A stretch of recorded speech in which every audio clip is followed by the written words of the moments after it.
interested to know your thoughts on this, because from what we were told about initial possibility of deaths, the real threat appears to actually be much lower, even for those aged 50 to 60, but they're a slightly higher risk group than 60 over. So it's a very cautious approach. What do you make of it?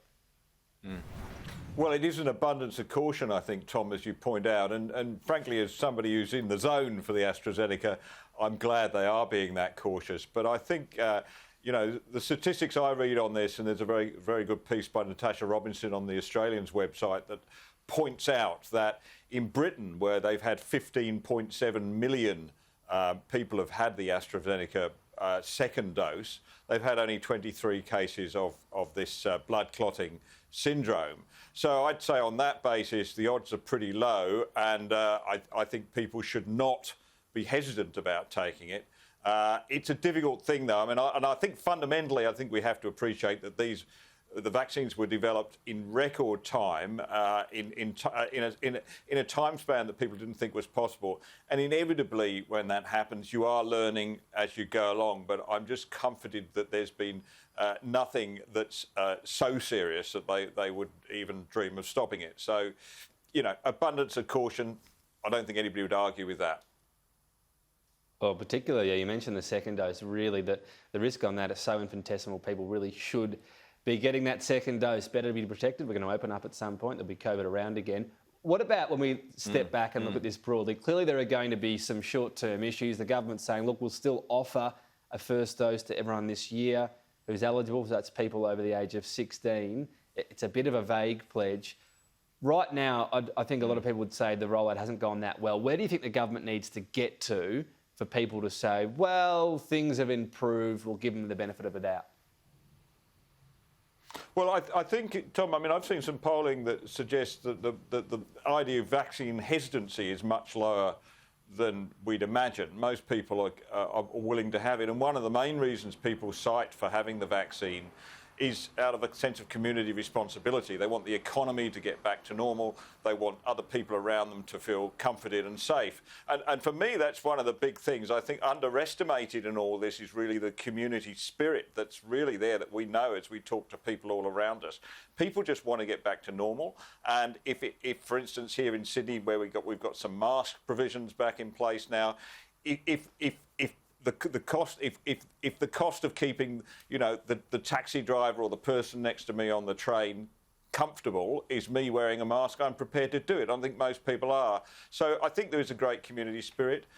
I also think, and we've had this discussion before, you and I think that it's easy to exaggerate the difficulties in the vaccine rollout program. Sure, it's difficult, sure, it's slow, but there's a pretty large percentage of the population, particularly the over 55s, that have now had it, and others that are having it.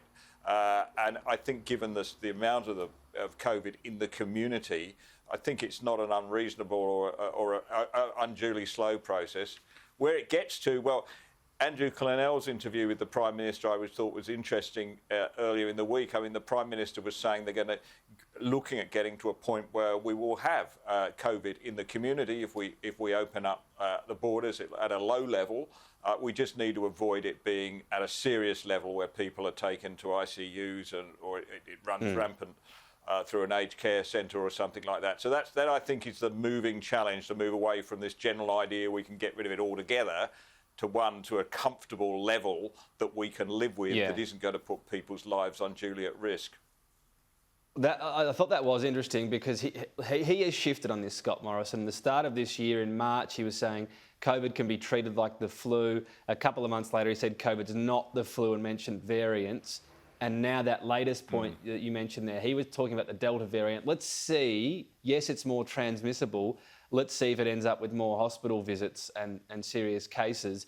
But on that point, New York's just had 70% first dose rate only. They've said, right, we're opening up, that's the end of restrictions.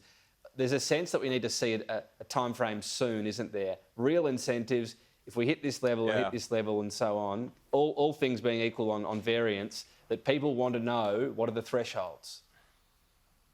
Yeah, I think that's right. And I think there's been a lot of thinking in the government, obviously, on this point. How do we move to this next level where there will be...